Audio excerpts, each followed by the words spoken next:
Good afternoon, children. Just today we are going to learn about the transportation. Transportation means the process in which gases, nutrients, and waste material are transported from one part of the another part of the living body is known as transportation.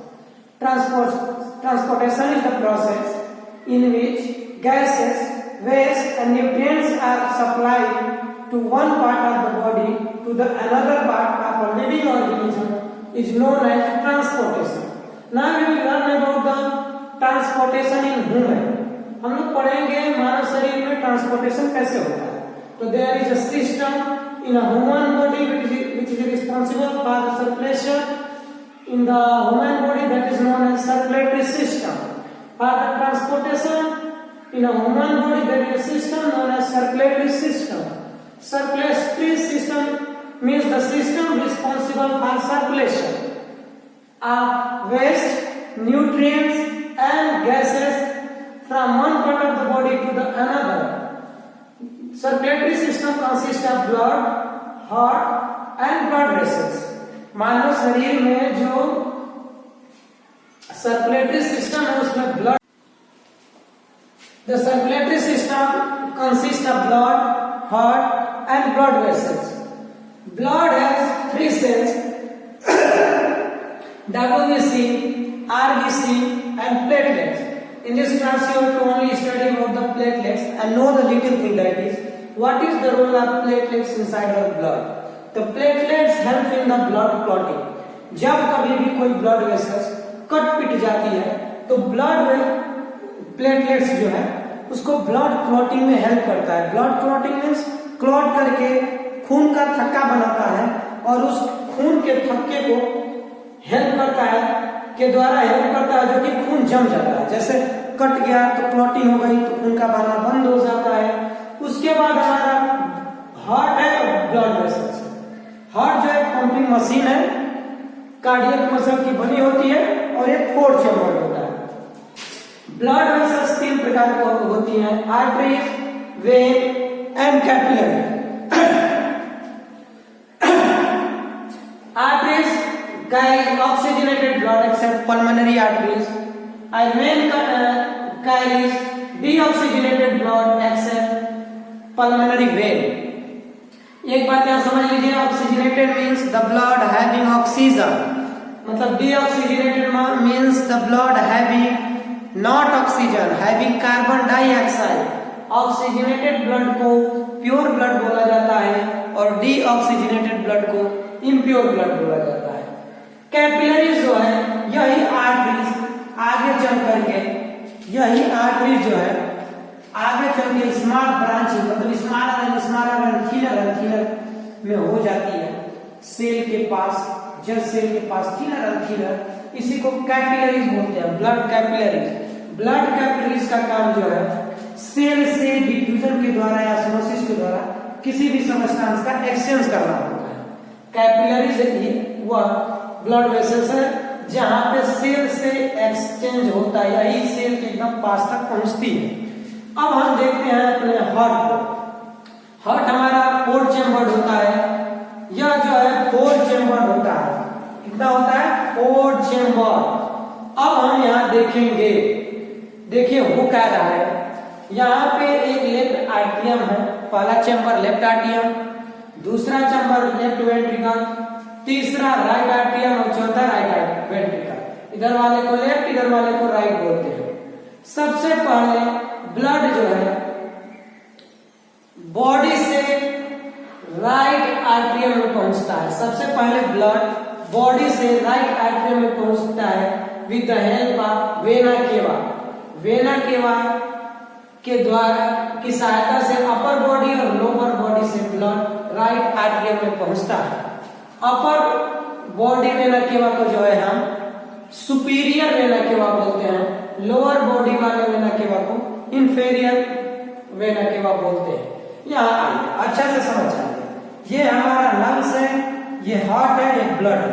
एक बात आप ध्यान रखिए, heart के अंदर blood when लेकर आती है और हार्ट से बाहर आर्टरीज लेके जाती है. इस बात का ध्यान रखिएगा. अब यहाँ जो है बॉडी है, हार्ट है, लंग्स है। बॉडी से खून डीऑक्सीजनेटेड ब्लड वेन जो है लेकर जा रही है। बॉडी से डीऑक्सीजनेटेड ब्लड मतलब CO2 वाला ब्लड वेन लेकर हार्ट के पास जा रही है। किसमें? राइट आर्टरियम में। राइट आर्टरियम के बाद हार्ट पंप करके ब्लड को लंग्स में भेजता है पल्मोनरी आर्टरीज की सहायता से। पल्मोनरी आर्टरीज जो है इसको लंग्स के पास ले गई। यहां से राइट आर्टरियम पंप करेगा तो राइट वेंट्रिकल, और राइट वेंट्रिकल पंप करेगा तो पल्मोनरी वेन के द्वारा ब्लड जो है हमारे लंग्स में पहुंच गया। अब लंग्स में डीऑक्सीजनेटेड ब्लड ऑक्सीजनेटेड हो जाएगा, मतलब इम्प्योर ब्लड प्योर हो जाएगा, मतलब कार्बन डाइऑक्साइड ऑक्सीजन में कन्वर्ट हो जाएगा। यह ऑक्सीजनेटेड ब्लड पल्मोनरी वेन लेकर के हार्ट के पास आएगी लेफ्ट आर्टरियम। उसके बाद लेफ्ट आर्टरियम पंप करेगा ब्लड को तो लेफ्ट वेंट्रिकल में जाएगा, और लेफ्ट वेंट्रिकल जो है इसको पंप करेगा तो एओर्टा से निकल करके एओर्टा के द्वारा, aorta is the largest artery in the human body. Aorta is the largest artery in the human body. Aorta की सहायता से अब ब्लड में जाएगा, अब बॉडी में जाएगा ब्लड, और यह ब्लड जो है ऑक्सीजनेटेड से अब डीऑक्सीजनेटेड हो जाएगा, मींस प्योर से इम्प्योर हो जाएगा, मतलब ऑक्सीजन जो है कार्बन डाइऑक्साइड कन्वर्ट हो जाएगा। फिर यही चक्र चलता रहेगा, यही काम होता है। सबसे पहले अपर बॉडी लोअर बॉडी से राइट आर्टरियम में ब्लड आता है, यह ब्लड फिर राइट वेंट्रिकल में जाता है, राइट वेंट्रिकल से पल्मोनरी आर्टरी के द्वारा यह लंग्स में जाता है, लंग्स से फिर ऑक्सीजनेटेड ब्लड पल्मोनरी वेन के द्वारा लेफ्ट आर्टरियम में आता है, लेफ्ट आर्टरियम से लेफ्ट वेंट्रिकल में जाता है, लेफ्ट वेंट्रिकल से एओर्टा के द्वारा बॉडी में जाता है। इस साइकिल चलती रहती है, और हार्ट का काम जो है बस पंप करना होता है। कैसे पंप करता है इस मैकेनिज्म को भी समझाते हैं। कैसे पंप करता है इस मैकेनिज्म को अभी हम समझाते हैं। एक सिंगल सर्कुलेशन होता है, एक डबल सर्कुलेशन होता है। कुछ लिविंग ऑर्गेनिज्म ऐसे हैं जिनका हार्ट 3 चैम्बर 2 चैम्बर होता है।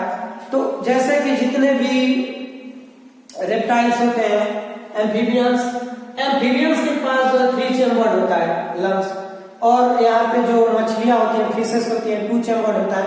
वहां पे डबल सर्कुलेशन नहीं हो पाता है, वहां पे सिंगल सर्कुलेशन होता है। सिंगल सर्कुलेशन मींस बॉडी में एक बार खून को जाने के लिए हार्ट के अंदर ब्लड 2 टाइम्स सर्कल किया।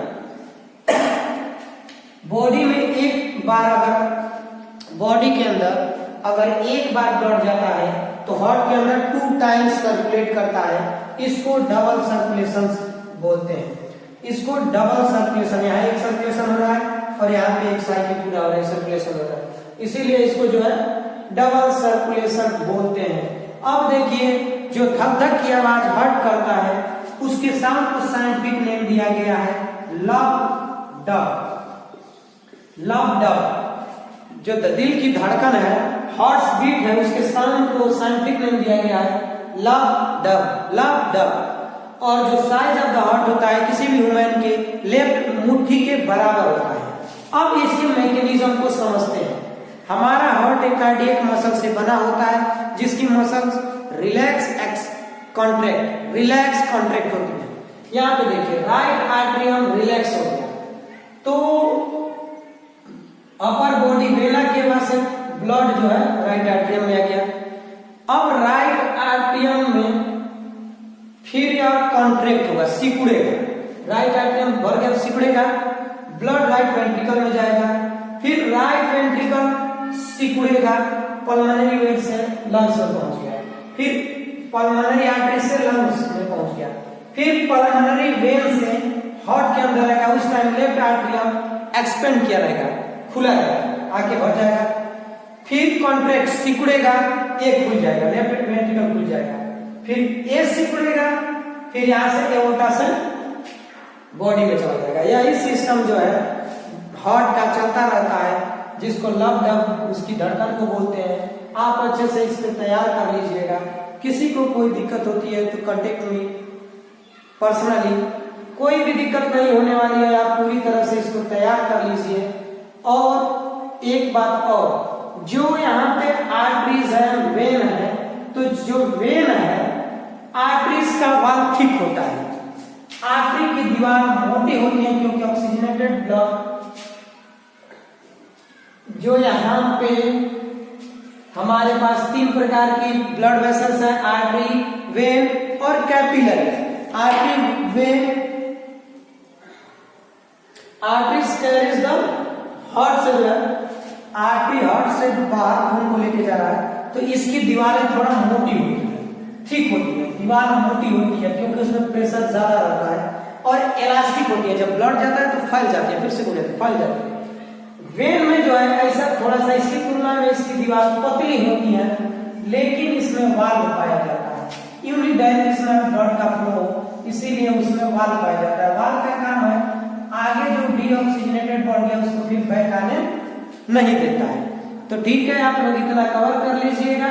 Next time I will teach you about the transportation in plant body. Okay, thank you.